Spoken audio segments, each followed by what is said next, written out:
सबसे पहले आप सबों को शुभ संध्या। छोटी सी कक्षा का सत्र है जो आपकी परीक्षा के लिए काफ़ी महत्वपूर्ण है और वो है वेटलैंड।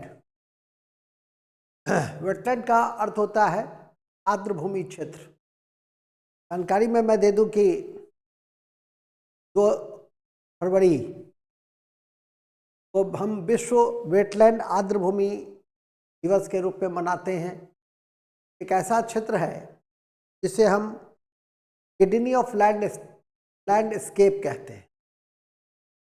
बायोलॉजिकल या सुपर जो मार्केट है बायोडाइवर्सिटी का, हम लोग उसी रूप में देखते हैं, बायोलॉजिकल सुपर मार्केट के रूप में देखते हैं।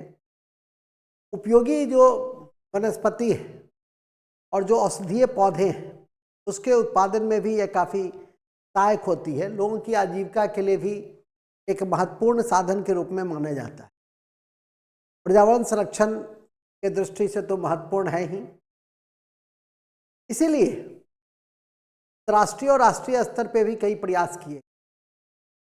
राष्ट्रीय स्तर पर रामसर संधि 1971 में जो ईरान का एक शहर था वहाँ पर इसकी नींव रखी गई थी। और फिर राष्ट्रीय परिदृश्य में यदि देखिए अंतर्राष्ट्रीय के अलावा तो राष्ट्रीय वेटलैंड संरक्षण कार्यक्रम 1986 ईस्वी से चलाए जा रहे हैं। एक नियमावली भी बनी है आर्द्रभूमि संरक्षण प्रबंधन के दृष्टि से 2017 में। हालांकि उसमें कई तरह की विसंगतियां हैं, लेकिन यह सब एक महत्वपूर्ण प्रयास राष्ट्रीय स्तर पे किए गए हैं। आज इसे पढ़ाने के क्या औचित्य? आज इसे पढ़ाने का औचित्य था कि विश्व वेटलैंड दिवस जो 2 फरवरी को होगी उसके पूर्व संध्या पे भारत ने सूची में 5 और वेटलैंड्स को जोड़कर रामसर स्थलों की संख्या को 80 कर दिया। पहले था 75, अब हो गया 80। और ये आपकी परीक्षा के दृष्टि से महत्वपूर्ण हो गई।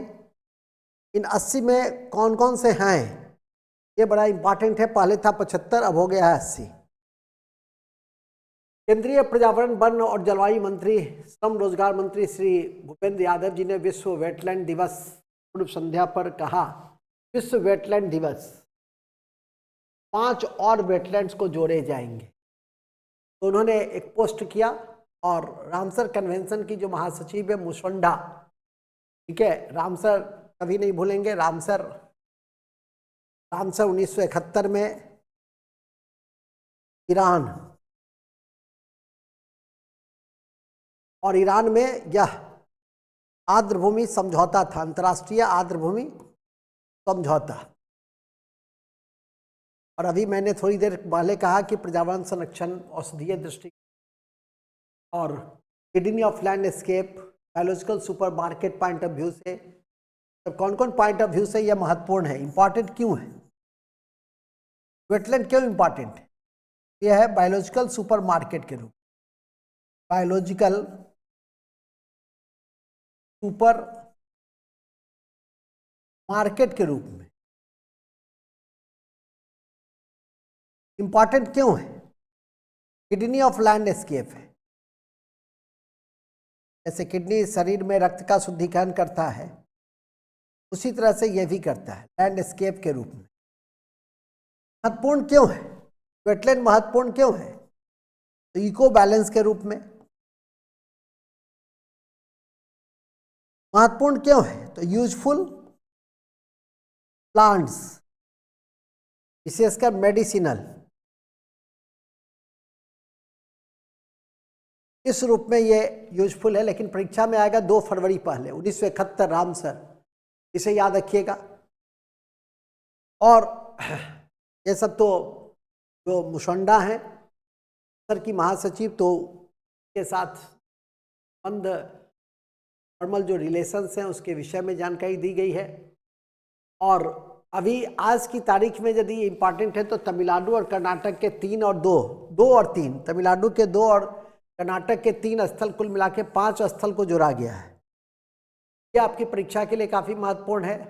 देख ही रहे हैं कि कैला बेटी वन जो सेंचुरी है तमिलनाडु इम्पॉर्टेंट है, और लॉन्गवुड 16 फॉरेस्ट, लॉन्गवुड 16 फॉरेस्ट और करियावेटी बर्ड सेंचुरी तमिलनाडु, आज इस दो को याद रखिए। मगाडी कर्नाटक, ये काफी महत्वपूर्ण है, मगाडी कर्नाटक।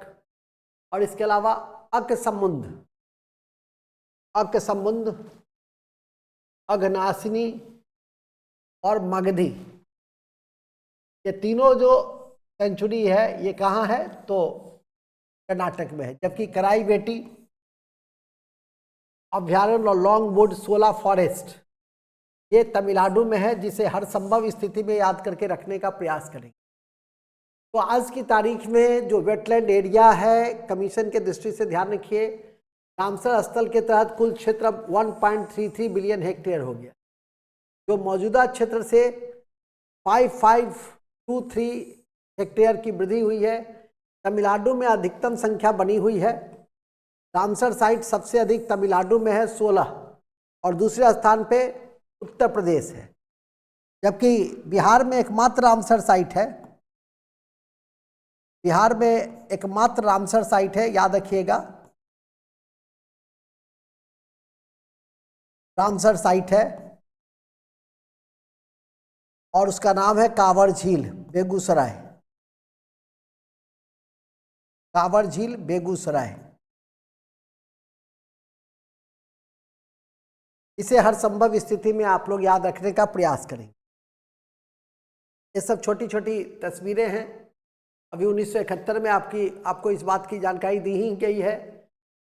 तो और वर्ल्ड वेटलैंड डे का विषय है इस बार वेटलैंड एंड ह्यूमन वेलबींग, जो हमारे जीवन को बेहतर बनाने में वेटलैंड्स की महत्वपूर्ण भूमिका है। ऊपर में बताई, बाढ़ सुरक्षा, स्वच्छ जल, जैव विविधता और मनोरंजन के दृष्टि से भी मानव स्वास्थ्य और समृद्धि के लिए भी आवश्यक है।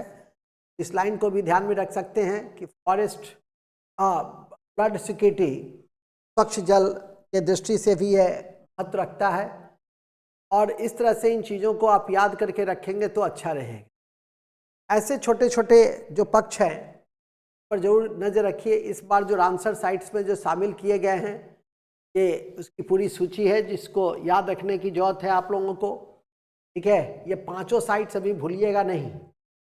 इस स्थिति में इस 5 साइट को आप भूलेंगे नहीं, चाहे अकसमुंद हो, चाहे अघनासिनी हो या मगधी हो, तीनों कर्नाटक में है, और कराईवेटी और लॉन्गवुड सोला फॉरेस्ट तमिलनाडु में है।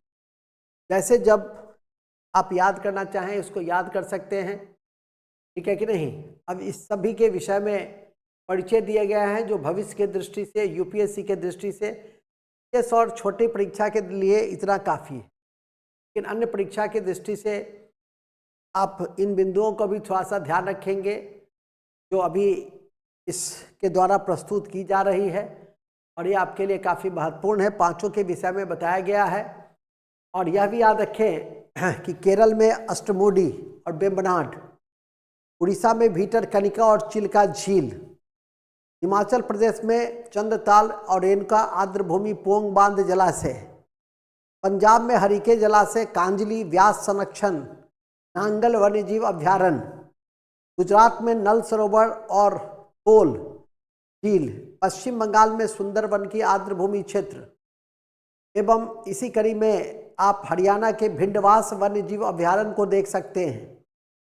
जम्मू कश्मीर में होकेरा और बुलर झील, सुरिनसर, मानसर झील, राजस्थान में केवलादेव और सांबर झील, त्रिपुरा में रुद्रसागर झील, याद रखिएगा त्रिपुरा में रुद्रसागर झील, लद्दाख में त्योकर आर्द्रभूमि क्षेत्र, आसाम में दीपोर बिल, और मध्य प्रदेश में भोज, मणिपुर में लोकटक झील, आंध्र प्रदेश में कोलोडू झील ऐसे झील हैं जो महत्वपूर्ण वेटलैंड क्षेत्र के रूप में नामित हैं। और इसे आप भविष्य के दृष्टि से याद रखेंगे, ये अपने आप में काफ़ी महत्वपूर्ण है। इन्हीं शब्दों के साथ हम आज के इस छोटे सत्र की समाप्ति की मैं घोषणा करता हूँ। जय हिंद, जय Bharat. Thank you very much, बहुत बहुत धन्यवाद।